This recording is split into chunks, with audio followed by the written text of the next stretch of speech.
The 4 decades of rock on 106.1 Rock Radio. All this week, the 70s. Prog, punk, and power cuts.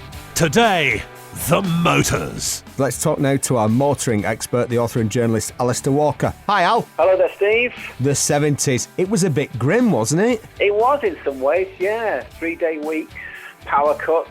Oil crisis. Yeah, it was, yeah, the 73 oil crisis, which really kind of decimated the ranks of supercar producers. You know, a lot of the smaller companies suddenly found that they simply couldn't sell huge V8 and V12 powered monstrosities. Everything changed with the Arab-Israeli war, definitely in 73. This is NBC Nightly News, Wednesday, October 17th.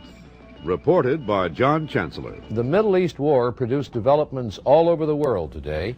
The oil-producing countries of the Arab world decided to use their oil as a political weapon. They will reduce oil production by 5% a month until the Israelis withdraw from occupied territories.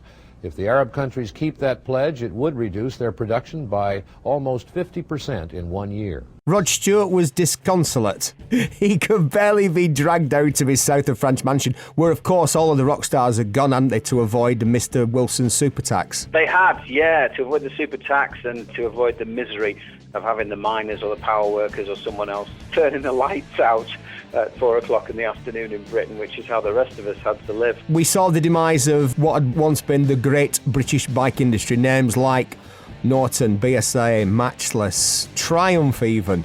Who would have thought that only a couple of decades earlier, when BSA had proudly sold their motorcycles with the slogan, 1 in 4 of the bikes sold in the world was manufactured by BSA. That's an incredible statistic. And then, 25 years later, it's all gone? That's right, yeah. 72 was the turning point. And right up until that point, I don't think anyone in the British bike industry itself or in the world of motorcycling believed that it could happen. But BSA Triumph, which had merged a few years before, went spectacularly bust and had to get emergency loans to stagger on.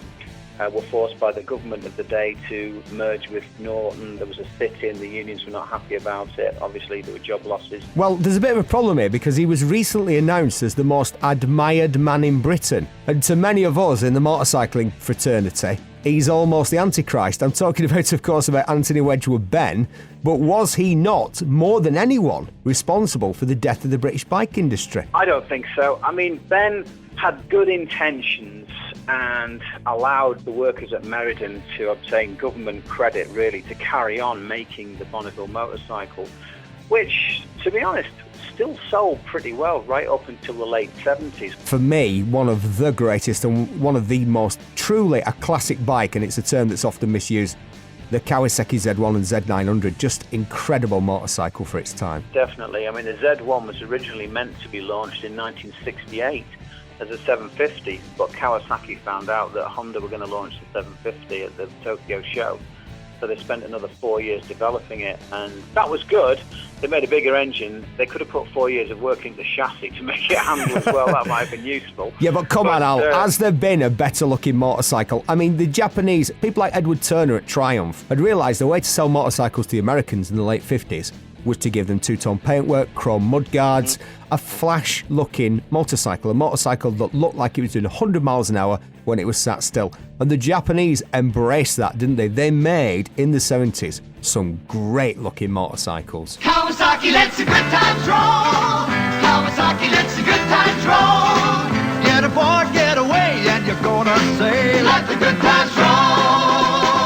They did make some beautiful looking motorcycles. Yeah, the Kawasaki triples, the two-stroke triples, I think look fantastic. The 500 and 750s, and the smaller ones as well. They were great looking bikes. They did style them really good, and they changed the styling and the colours and everything every single year, and they constantly added new features throughout the 70s. I think Z1 was bought by rock stars, Emerson, Lake and Palmer's. Keith Emerson, I think, was famous for having a Z1. It was a real rocker's bike, or greasers as they were called in the 70s. You know, motorcycling then enjoyed a fantastic boom in Britain, and the Japanese changed everything because they sold motorcycles as sexy leisure toys, not everyday mundane transport. That was where the British had gone wrong. They started making far too many bikes that were simply to get a chap to work. But the Japanese made the whole thing exciting, modern, flash. That's what sold those motorcycles, especially the big four-cylinder sport bikes, the 750s and the 900Z1, and later the Suzuki GS1000. And they also formed the basis of a lot of cafe racer specials as well. People modified them and improved them. It was a massive boom, and it was fueled by that sexiness of the products themselves and by the little busy mopeds and everything, which got 16-year-old lads hooked on two wheels as well. They were huge. I mean, you're talking 70,000, 80, 90,000 mopeds a year being sold between 1972 and 75.